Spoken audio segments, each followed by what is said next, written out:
Hello, hello. This is Aage, and we are here with the Universal Consciousness Show. I want to welcome all of you to another hour of some of the stuff that is hard to find anywhere else except right here on this station and this radio show, the Universal Consciousness Show.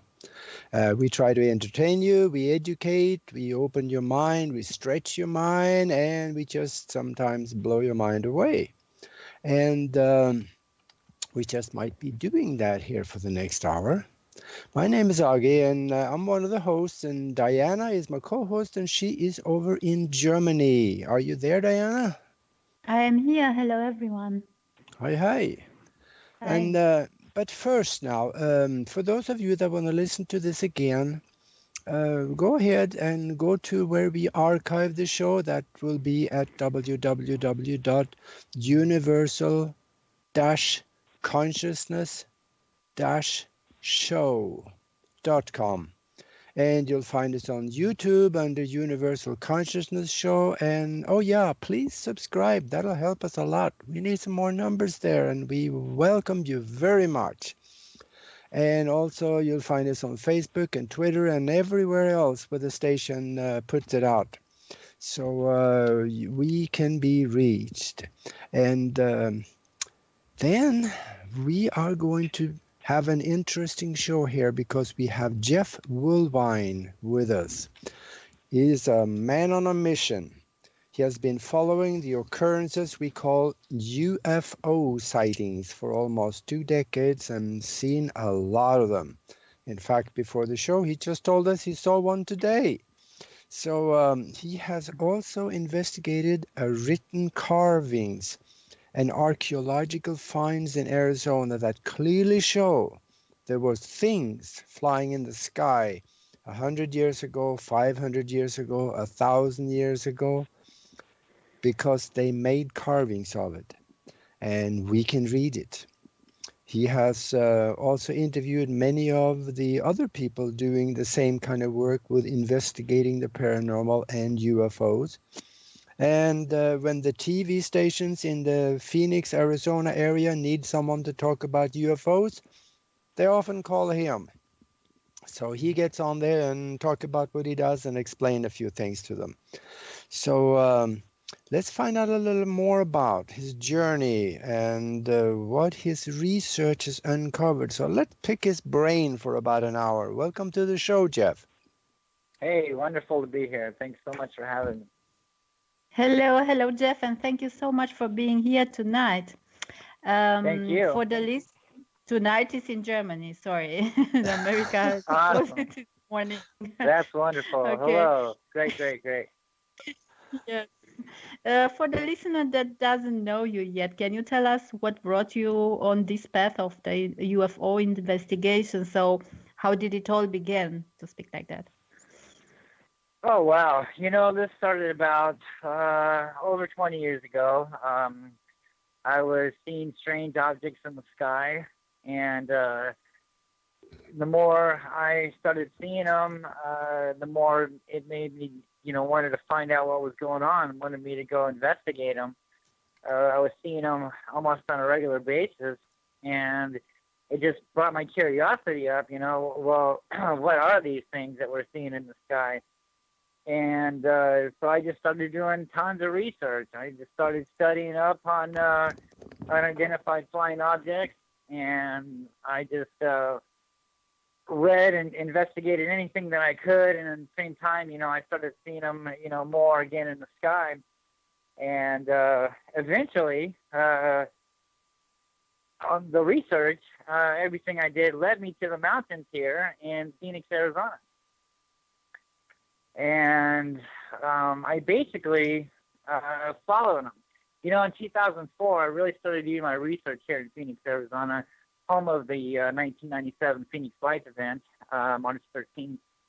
And so I knew that Phoenix was a hot spot now. I was born and raised here in Phoenix, but I really didn't start seeing them here until roughly around 1999. So I had missed the 1997 Phoenix Lights incident, but apparently this was going on many years, even hundreds of years before. This is a reoccurring event They were always out here, and they haven't stopped, and they're continuing to be here to this day. Uh, and Now studying this rock art, I go ahead. yeah, you said that you investigated around the mountains there. I know you live. I'm familiar with Phoenix, and I know you live down by the South Mountain. That's not much of a mountain, though. Are you talking about maybe the South Mountain or the Superstition Mountains? That's where probably more of it is, isn't it?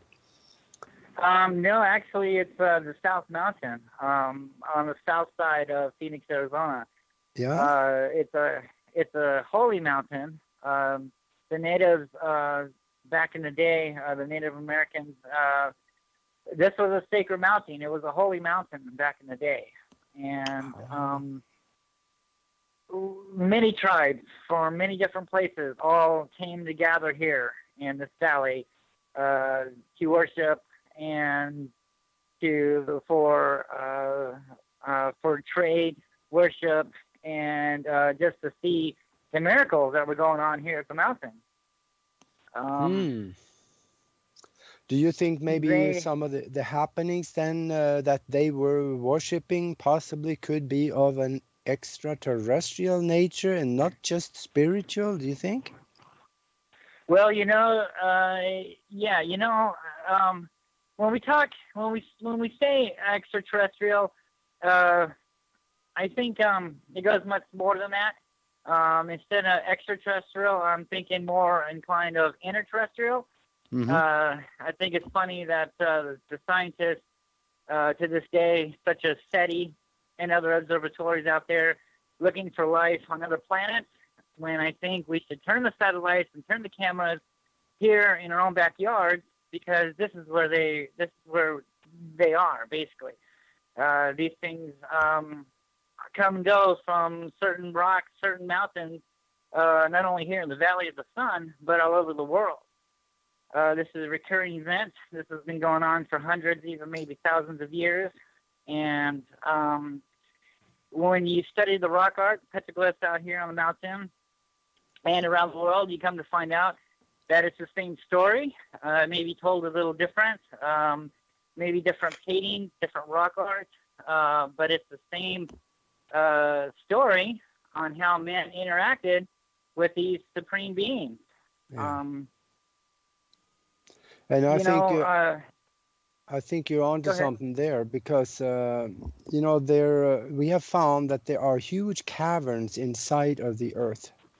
Right. There's many of the higher institutions of higher learning have done some research on the seismological seismological reading from something similar to ground penetrating radar, and they found those caverns in there.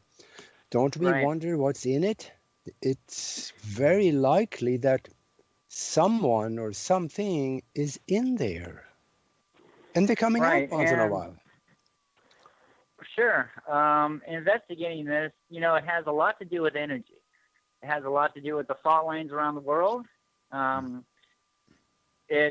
This is where mostly we can find these, aka UFOs, these creatures, these beings. They're going after the energy in the fault lines. Sometimes when we're watching volcanoes, we see a UFO actually go inside the volcano. Well, they're going after that energy there. Mm-hmm. And the mountains around the valley here were made by volcanoes, most of them anyway. Yeah. And South Mountain was one of them.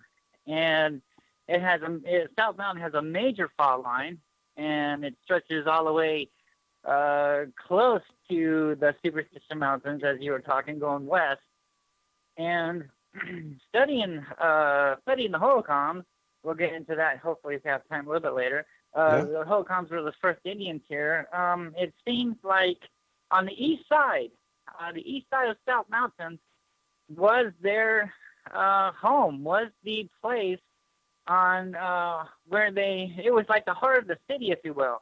I mean, sure, they had other structures around the valley. They had many structures on the mountains themselves. But the east side, about 2 blocks away from South Mountain, maybe 4 blocks away, give or take, was the heart of the city. Now, it's interesting that today a major electrical power plant sits in that spot today and is penetrating down into that fault line, and it's generating some of the energy here in Phoenix, Arizona. Mm. Now, these things do absorb to this day the energy. They do hang around that spot to this day. I go into it in my book. I'm not sure if it's in the first or the second book there, but I do show maps on what's there now and what used to be there as far as the holocausts and the canal system. And that was the major spot right there. So in 2004, I was filming those Phoenix lights right over that power plant. The whole summer of 2004, those lights are over the power plant now. You can see some of my videos on this on YouTube, petroglyphs in the sky. And there's tons of videos of the 2004 event. This lasted the whole summer of 2004. So, yeah, the lights are still there. What kind of lights was that? Was there big lights that was right over you, or were they high in the sky, maybe smaller lights? Or what does that look like? It's interesting, because, in 2004, I started doing this. And I knew from past sightings that the east side of Phoenix, towards the Mesa, Tempe area, had a lot of light sightings. So I knew that was the general area to start looking for them and trying to follow them and investigate them. And so in 2004, my son and I moved out there, and I knew pretty much what direction to look. Pretty much southwest towards South Mountain, because that seemed to be the hot spot around there. And sure shit, it didn't take us long. About 2 or 3 days, 2 or 3 nights, we saw 2 orange amber lights, and they just kind of appeared in front of us, and they were going west. They were heading towards the mountain, towards South Mountain, and then they would disappear, and then 2 more would pop in, and they'd head towards South Mountain, and then disappear. All along, the whole time, there was 1 orange amber light that was just sitting there motionless in the sky. So the next few days, I kind of waited and see if I'd see any more. That was the very first filming that I got. And so the next 2 nights, I kind of waited to see if any more would show up. And, I got this hunch, because, I'm right in the middle of the city. So there's trees, there's buildings in the way. So I had to find a place that I could get high enough, just to see the whole city. So one day, we took off and we found a college. It's called Mesa Community College. And we climbed up on those bleachers where the football stadium is. And sure enough, I could see the whole city. So I sat there all summer. And these lights were right in front of us. Now, this was overlooking the power plant. It was overlooking the east side of South Mountain. Yeah. And those lights were right over that power plant the whole time, the whole summer. It was incredible. And so I stayed there the whole summer of 2004. Now, it was interesting too because somebody else was watching these lights too, and they were in little white airplanes. Now this is interesting too because they would be circling about a few thousand feet up in the sky. They'd circle. And then these lights would appear right over the power plant. And then as soon as these lights show up, these airplanes would zoom in after them. And as soon as they got close enough to these lights, maybe a mile radius of these lights would disappear. The airplanes would come in, they'd circle that power plant for a little while, then they'd go back up to the sky and start circling. And sure enough, here come the lights again. It was a cat and mouse game the whole summer of 2004. And I was thinking, wow, someone else was watching them. They're investigating them too, this and that. But later on in my investigations and watching what's going on throughout the years, I've learned that they're not there to investigate them, but they are there to shoo them away, to get them out of the area. Now this goes on. This does happen for the most part. when these airplanes get close to these objects, they seem to take off. They disappear. They just leave. Yeah. But sometimes they do stick around. Sometimes they don't feel threatened to these airplanes, and they do stick around. But 9 times out of 10, these airplanes are making sure that these lights get out of the area. Now, when these lights start popping, go ahead. Yeah, when you looked at those airplanes, did they look like military airplanes or civilian airplanes, single engine or jets, or what did they look like? No, these are regular white Cessna airplanes, no markings on them, just little white airplanes, nothing out of the ordinary. Yeah, so it was nothing special about them, just regular white airplanes. And if they were totally white airplanes without any markings on it, then it was a military airplane or CIA airplane. They use the white color, same as the UN does. Sure, yeah, it's just little airplanes, nothing special to it. And so I contacted the news in 2004. I'm like, hey, is anybody else seeing these? Because these things are right here. These are in the valley. If you want to talk about it, I got tons of video on it, And it took them maybe about a month or so, and they finally got back with me. So we did a news report. And I ended up doing about 4 or 5 news reports in the summer of 2004. And the end result was that we were seeing flares. This was flares 150 miles away in Tucson. Now, this is crazy because those lights are right here in the city. When you look at the videos and you look at the evidence, those lights aren't that far. They're right here. They're right there next to South Mountain. This is here in the valley. But yet the government and the military and the news wants to say that these are flares. Now, what goes on here, what is the conspiracy here? What is the cover-up story? And this is one of the secrets here. When these UFOs start popping up, these lights, the military sees that and they start dropping flares in around the same area or same looking direction as these lights. So you're seeing flares and you're seeing UFOs at the same time. Now, the reason why they're doing this is because if anybody calls, they will say, yes, we were dropping flares at such and such a night on such and such a time, and that's what you were seeing. But sure, you were seeing flares and you're seeing UFOs. Now, to the untrained eye, sure, nobody would know the difference. But when you study the flares, you can see the anti-collision lights on these aircraft dropping these flares out. Now, these flares, they don't last that long. They're not that big. They're illumination flares. They produce a lot of light.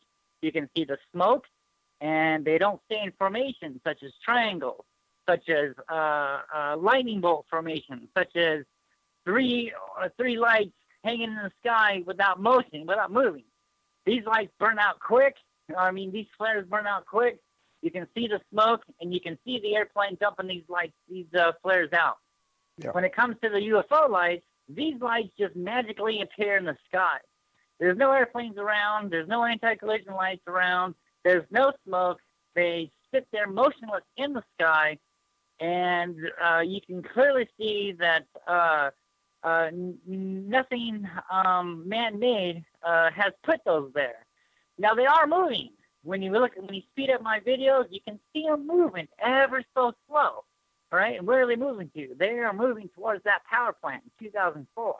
They are moving right above that power plant. They would show up about a mile away from that power plant in the sky and slowly, very slowly, move until they're right over that power plant, and then they disappear. And then 2 more, 3 more will pop up, maybe 1 more will pop up, move ever so slowly so nobody notices them. This is how they're getting away with it. No one is seeing this because they're not zigzagging around in the sky.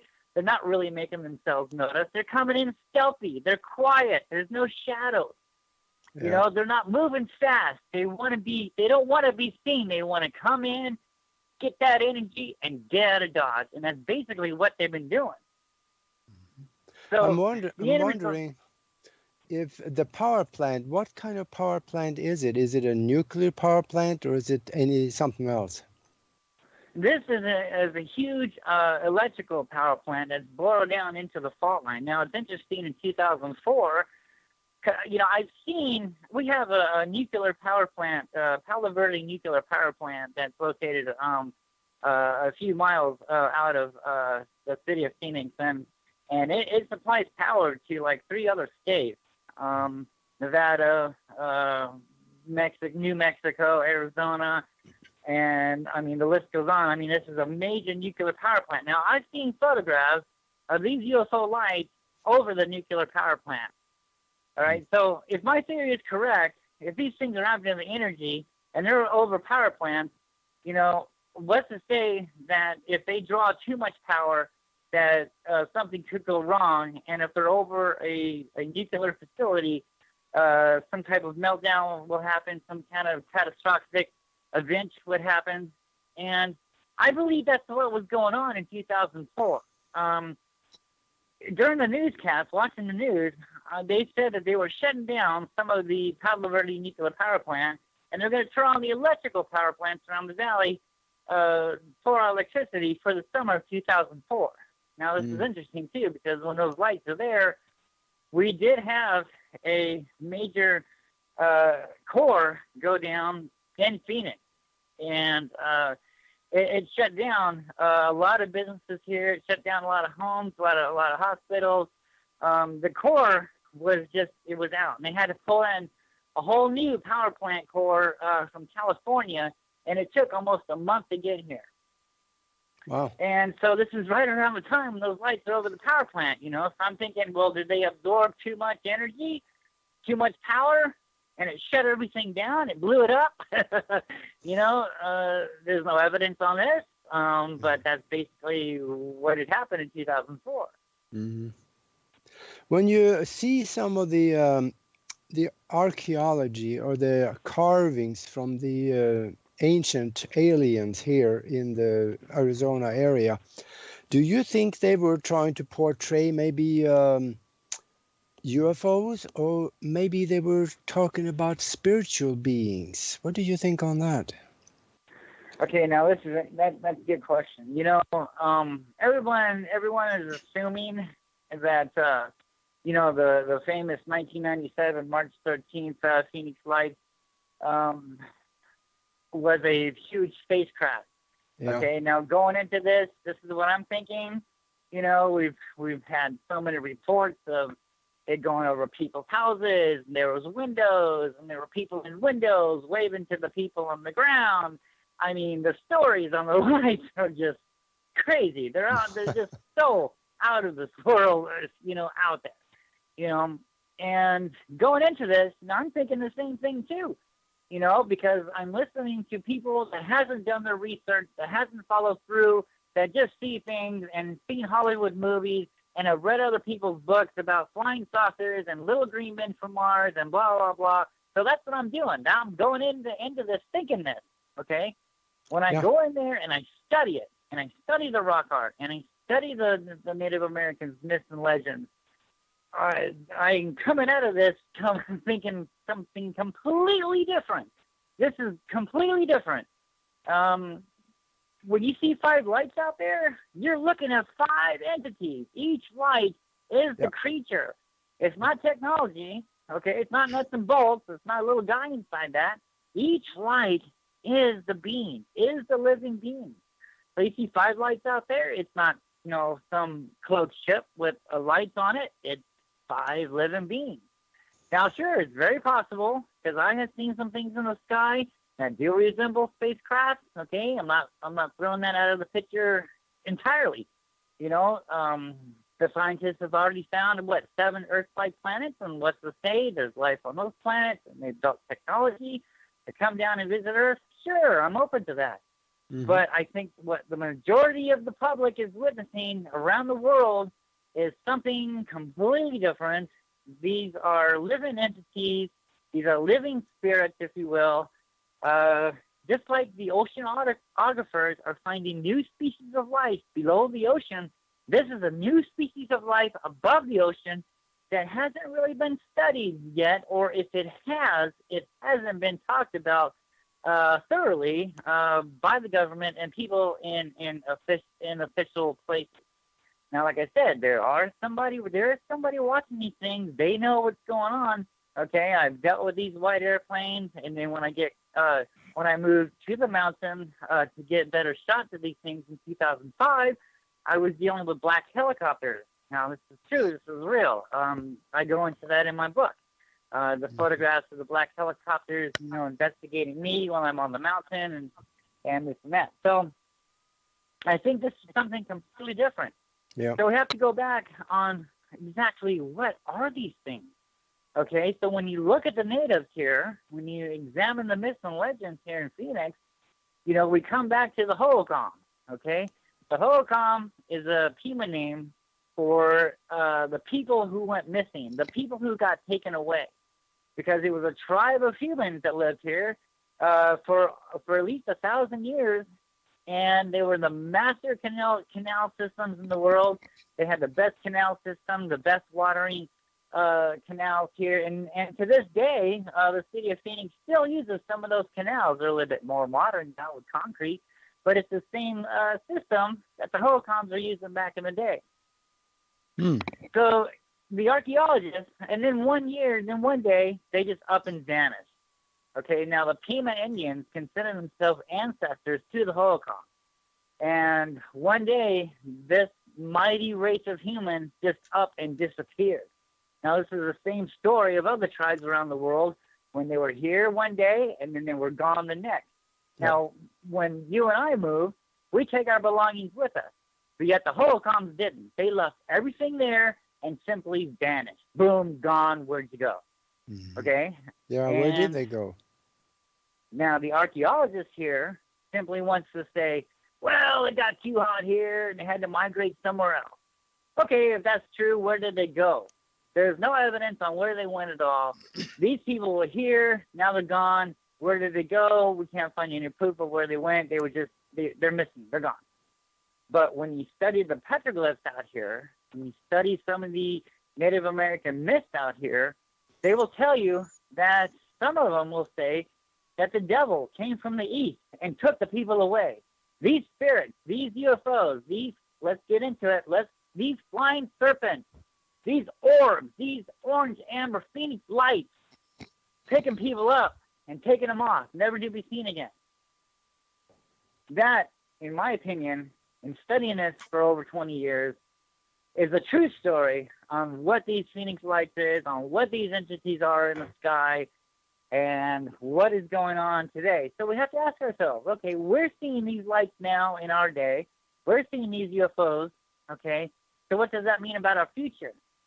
Okay, so I've done my research, I've done my studies, and the best evidence that I can come up with that go incline with these entities is stuff that we find in old scriptures, such as the Bible, such as the Dead Sea Scrolls, such as scriptures and scrolls that some is not talked about anymore or have been left out. When it talks about these things being fallen to the earth, cast down to earth, and the people here worship these things as God, and in return, these creatures treated these people. They gave them a secret knowledge of what was going on. This, in my opinion, the same stories that we read in some of the Bibles, such as Genesis 6, when it talks about the Nephilim and the giants. Yep. And the altars and everything that was going on is the same stuff that's carved out here in the Valley of the Sun. Okay, that sounds kind of what I've been thinking. We're at the bottom of the hour, and we're going to take about a 3 to 4 minute break here. So then when we come back, we're going to talk more with Jeff Woolwine, and we're going to investigate the City of Gold. Where is it? Has it been discovered yet? And what's the evidence behind that? There is something called the City of Gold, and let's find out. So let's take the break. Are you intrigued by Paranormal Talk Radio? You'll love the new Paranormal Radio app from TalkStream Live. You'll find a great selection of talk shows covering UFOs, ghosts, strange phenomena, and much more. Download the Paranormal Radio app now and start listening to the very best in paranormal talk entertainment, including the network you're listening to right now. The Paranormal Radio app, free in Google Play and the iOS App Store. To the believer, the evidence is overwhelming. To the skeptic, there will never be enough. Hello, everyone. This is Kevin Malik. And this is Jennifer Celsi Malik. And we're your hosts, Paraversal Universe, live every Friday at 2 p.m. Pacific, 5 p.m. Eastern, 10 p.m. Grand Meridian in the UK. And Saturday mornings in Australia, here on the Late Night in the Midlands Radio Network. We invite you to join us as we check out the mysteries found within the 8 categories of the unknown and unexplained. Join us as we interview the top minds in the prospective fields as they share theories and information regarding these unsolved mysteries. Brought to you by the Northern Wisconsin Paranormal Society Limited. So for excellent talk radio, check out Paraversal Universe, where all paranormal perspectives apply, Fridays on LNM.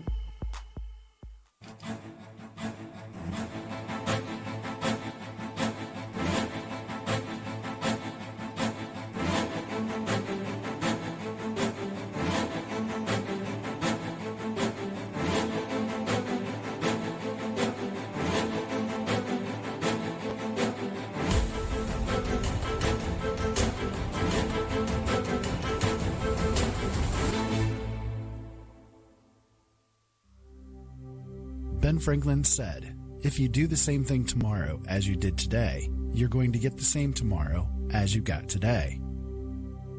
Changing the world starts with you, and changing you starts with changing the way you think.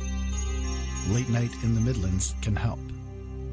Listen to all of our shows at latenightinthemidlands.com, because things really do need to change. You can listen to the LNM Radio Network 24 hours a day, 7 days a week through the Paranormal Radio app. Available from lnmradionetwork.com or talkstreamlive.com on both Android and Apple. Our call to listen line is open 24/7. Dial 701-719-9704 so you can listen on the go. The LNM Radio Network and Late Night in the Midlands depends on you, the listener. Without you, there would be no us. So help us continue to bring you the best guests with the best information, and subscribe today. Information on becoming an LNM subscriber can be found at the top of latenightinthemidlands.com. Just click the About Subscriptions tab and become part of the family while helping the truth stay alive. And while you're at it, maybe subscriptions aren't for you. A one-time donation helps as well. Click that donate button on the right side of latenightinthemidlands.com and help us help you.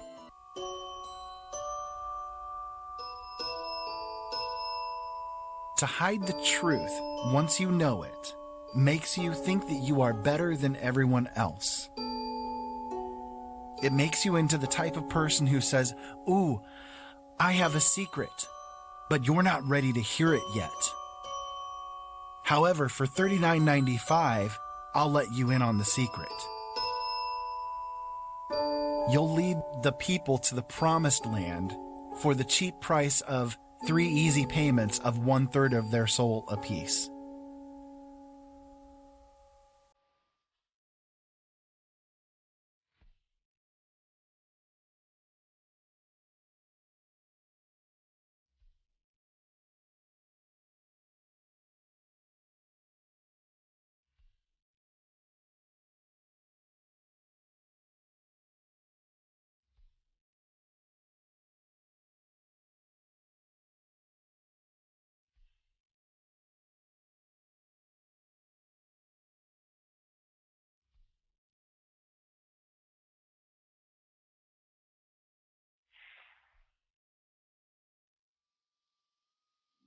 Hello, hello. We are back with the Universal Consciousness Show, and we are talking with Jeff Woolwine. And we're talking about all the UFO sightings and the mysterious happenings in the Phoenix, Arizona area. We had a very interesting discussion here before the break, and now we're going to even top that one. He talks about a city of gold. And has it been discovered yet? And what's the evidence of it? why don't you try to enlighten us a little bit on that one, because this sounds mysterious to me. Sure. There's always been that rumor throughout the ages of this lost city of gold, the city of Cibola, and a lot of scholars, a lot of historians don't want to admit that it's possible that one of the locations was here in Phoenix. But clearly, the Spanish conquistadors were looking for that lost city of gold here in Phoenix. Now, the archaeologists, to this day, they still don't want to admit that they even arrived here in the Valley of the Sun here in Phoenix. They claim that the Spanish took a different route, but yet there's evidence here on South Mountain that the Spanish was in fact here. There's a carving out here that's in my book with the date 1539, I believe it is, and the city of Phoenix wanted to remove that carving, and it was the first park ranger here, Charles Holbert, that successfully saved that rock, saved that testimony, saved that inscription, and to this day there's bars erected around to protect it. There's many stories of the 4 crosses that were here from the Spanish. In my travels, I'm still hunting for those crosses, but it's very possible that those crosses no longer exist because of tomb robbers, things like that, people destroying it, and the city officials, city of Phoenix, blowing up some of South Mountain to make apartments, restaurants, and to this day, on the west side of Phoenix now, on the west side of South Mountain, they're blowing South Mountain up to make a freeway. So a lot of historical things are being destroyed because of the city of Phoenix land crew, I guess you could say. But there's tons of evidence that the Spanish were here. I go into that in my book. There's a tomb that we found. I talk about that in the book, and that's a neat story too, because the story that I found, what led me to that place, to look at it further, is a friend of mine that I go hiking with said that his dad, 80 years ago, when he was a child, used to play hide and seek on South Mountain, and when he was in the swamp, he found this old tree, and behind the tree was this cave. Now, he said he was able to squeeze through a massive boulder that was blocking the cave entrance. And he says when he got down in there, it had stairways. There were stairs carved out of stone leading down into this huge chamber. Now, he said that this chamber opened up into a huge opening. He said that there was a light coming down from the top that was casting this light beam on the floor, and it was illuminating the cavern wall. He said when he looked around, he could see Spanish helmets and breastplates chained up along the wall. He said he got scared and he got terrified and he got out of there and he never went back there. But yet, when 80 years later now that his son is out here with me exploring the mountains, he was like, "Oh yeah, well this is what I found. This is what here's how you can find it." So it took Jason and I about 2 weeks to locate this cave, and sure enough, everything he described was there. There's an old tree there. There was a huge cave with a big boulder blocking the entrance.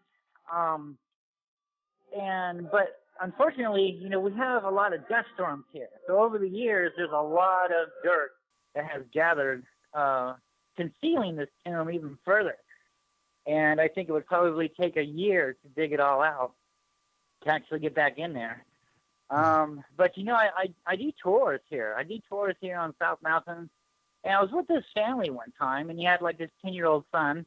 And I was like, hey, do me a favor, take this flashlight and crawl up on that boulder and just, take a look. Let me know what you see back there, because, we're all too big to get back in that crack. But the 10-year-old boy was able to. So he got back in there and he looked and he's like, yeah, there's an opening. He's like, it goes back further. He's like, it's covered up with dirt, but there is an opening there. And I was like, wow, buddy. I was like, you just confirmed everything, It was a major historical event that day. Going on investigating the claims on this tomb, he said there was a light that was coming down from the ceiling. So I was like, okay, I'm going to climb up on this hill. Now, this hill is kind of like a pyramid formation. It's a pyramid hill, I guess you could say, off a dried up sandstone wash. So I climbed up there, to investigate an opening up on top. And sure enough, I found 2 pillars of stone that has been carved perfectly, aligned to the morning sunrise, that went down all the way down to the opening there. But over the years, it's been covered up with dirt. I think the most I could see down was about maybe 15 feet until all the dirt started covering it up. So I just kind of verified again the story that this is the opening for the light. Now, off to the left of that opening of the cave is some inscriptions. Now, I don't believe that they're holocron inscriptions. I don't believe that they're holocron petroglyphs. I think it's another type of writing. I can't seem to make it out what it is. It's some kind of old language, but yes, it is marking something very significant that is there. Not only is that tomb there, but we also find evidence of a king. There's a king that is wearing a breastplate and has a crown on top of his head that is clearly not holocron. Holocron would not carve this. And he's looking in an area where a tomb is. Not that tomb that we're investigating, but another tomb that the holocron, through its art, says that there is something buried within these 2 pyramid hills. The evidence of the Spanish is clearly here. The archaeologists will not admit this, but when you look into my book, you can see photographs of what I'm talking about. You can see the evidence on how the Spanish was here. And, the reader can make up his mind. The whole point of this book is it's a huge book. And the publisher decided to make it into 2 parts because it's so big. Now, the first part of this book tells a story, and it takes the reader on this magic journey through time and history, and explains the petroglyphs.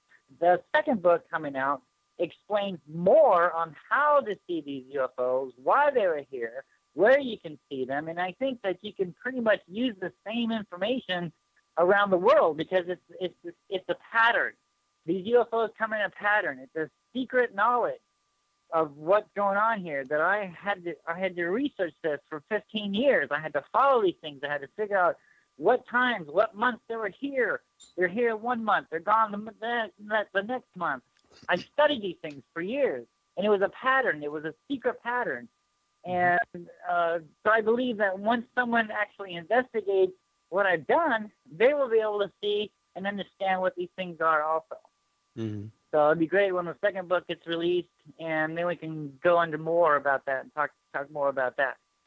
But the first book is very interesting. Yeah, when you say that there was a carving of something that looked like a king or a crown on his head, right. If we research the concept of a crown, that is dates back all the way to the Sumerian. We read about it in the Sumerian tablets. It appears as they were emulating, by creating the crown, they were emulating, trying to look like the spiritual beings that have a light around them, because the crowns were usually made out of gold and they were glistening, they were bright.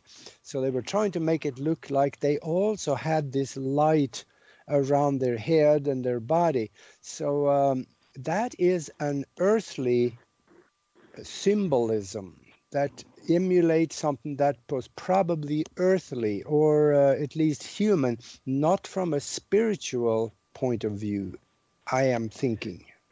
Right. Those type of carvings, yes, that is correct. The carving of the king that's out here, this is clearly representing, a man. He's got an ear. He's got a crown on his head. He's wearing a breastplate. And so, yeah, what you were talking about there is totally correct.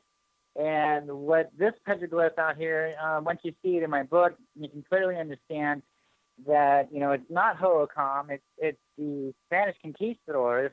It's interesting, too, on how to understand these petroglyphs. You're not just supposed to look at the art, but you're supposed to include the whole landscape in with the art. For instance, if you're looking at a boulder and it has two pyramids on it, it's a carving of two triangles. Well, if you step back and look behind that boulder, you'll notice that those two triangles are representing the two pyramid hills behind that boulder. So the artist is including the landscape in with the art.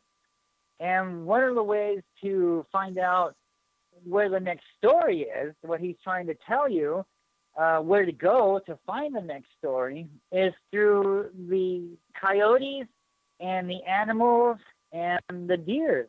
When they're looking in that direction, if they're looking west, you want to follow where he's looking at, because he's telling you, he's pointing the direction on where the next carving is. Some of the deer out here, very significant. When you look at the antlers, now you see a formation of a deer, and he's got these crazy antlers. Well, if you step back, you'll notice that these antlers are actually trails leading up the sides of the mountains behind him. So it's a map. This is one of the ways to understand these petroglyphs. So when you see these two pyramids, when you see these two triangles, and it's representing the two triangles behind the panel, and then you see in the middle of a chamber in that triangle, well, that's a tomb. That's a dead giveaway that something is buried in that right triangle, in that triangle behind you. There's a tomb there. And I went to investigate that. It's all in my book there. I went to go investigate that, and sure enough, there is a entrance into that pyramid hill. Now, you can't get into it. There's boulders and rocks and heavy stones that are sealed up to the entrance. But clearly, that's what it's talking about. There's tons of tombs and things that the archaeologist will not talk about in his book. My book talks about the evidence, shows the evidence. And the whole point to my book is to get people back to South Mountain, to investigate this mountain for themselves. A lot of history has been covered up within the last 80 to 90 years. I'm here to bring it all back. I am not saying anything that hasn't been said before. It's all been proven and backed up through my research, that what I'm telling you is true, is correct. And I think more people need to go out there and investigate this, to see it for themselves, and to make up their own mind. And not just, there's a lot of disinformation out there. There's a lot of disinformation on movies as far as the Phoenix Lights. There's a lot of disinformation as far as documentaries on the Phoenix Lights that's been shown here in Phoenix for the last 20, 25 years. That's wrong information. They have not done their history. They have not done their investigations. They've never been on the mountain once. They have no idea what they're talking about. They're out to exploit these UFOs and not to understand them and not to let people know what's really going on here. I'm thinking you probably should grab a shovel and go back out there, you and maybe 3 or 4 other people, and dig yourself into that place, because I get this impression there is even people down there. Oh yeah, the Hohokams lived here 1,000 years, and so it's going to take another 1,000 years to find everything. Plus, the South Mountain is a government state park now. So you can't really go in there and start moving things around without getting in trouble. And that's one of the reasons why But I know that eventually, through my book, through my investigations, somebody will go out there eventually and start looking at stuff, and maybe find stuff, and that will be the next chapter in Petroglyphs in the Sky. That would be the next adventure. That would be the next story when somebody actually goes out there, and who knows, because there's carvings of giants out here. Okay, so who knows? Maybe there's a giant that's carved out here. Well, there's carvings of lizard people coming up out of the sand world. Yeah. Okay, so there's carvings of dead lizard people that are supposed to be buried in some of these tombs. Now, I go into a lot more information on that in my book. Yeah. But, there's tons of proof. We're getting down to the close of the show here, so let's give us a little more information about your book. Maybe a few highlights, what's in it, and where they can get a hold of it, because this one sounds interesting. It's fun. It's 13 plus years of research, 15 years to put it together, another 5 years getting it published. It's 20 years in the making, and it's huge. The first book is just under 200 pages. There's tons of photographs, tons of information in that. It reads like a magical history in time. It actually shows the petroglyphs and its meanings as it takes the reader through this magical history environment. Mm-hmm. And it's just wonderful. It's got tons of good pictures in it, and I just like to thank the publishers for getting this out there, and I'm really looking forward to the second book coming out with more information in it. And you can find it on Barnes & Nobles, on eBay, on any major bookstores on the internet right now. They haven't hit the bookstores' shelves yet, but I'm working on that. I'm getting copies here to the libraries here in Phoenix, Arizona, and possibly throughout the world. I'm trying to get this book out there. You can get it on I believe it's called Needly Publishing, Needly Worldwide Publishing .com, I believe that is. That's the publisher's info. There's tons of information on the book, and and if the listeners see this on Facebook, then you will also see the web address there, www.neelyproductions.com/Jeff Woolwine. So there you go, awesome. Yeah, that will be a good place to go look for it. And what are your last advice for people to enlighten themselves for the next 60 seconds? Well, I think we need more people watching the skies with video cameras. Do your investigations on UFOs. Just don't take my word for it or anybody else's word for it. Go out there and you do the field work. Obviously, people in higher authority is going to come out and tell us that there's something here, but we all see it. We all know it's here. We need more people need to come out and say, yes, I saw something. Here's the video. And, keep your eyes in the skies, because you never know what you're going to see. Have the cameras ready, and contact me on Facebook for any UFO stories and any UFO videos. And I get tons of emails every day of different types of photographs of these things. So it's awesome. People thought that I was crazy 20 years ago doing this. Now they're all starting to see what I'm seeing now. So it's now catching up. And more is to come. So please keep your cameras ready and let me know how things are going. Yeah, sounds wonderful. Well, thank you Awesome, for being my friend. on with us. And this was very interesting. And we'll look for the second book when it comes out. And when it does, we're due for another radio show. And this sounds very interesting. So thank you. And we will talk to you soon. Thank you. Thank you so much. Thank you. Bye-bye. Bye-bye. Thank you.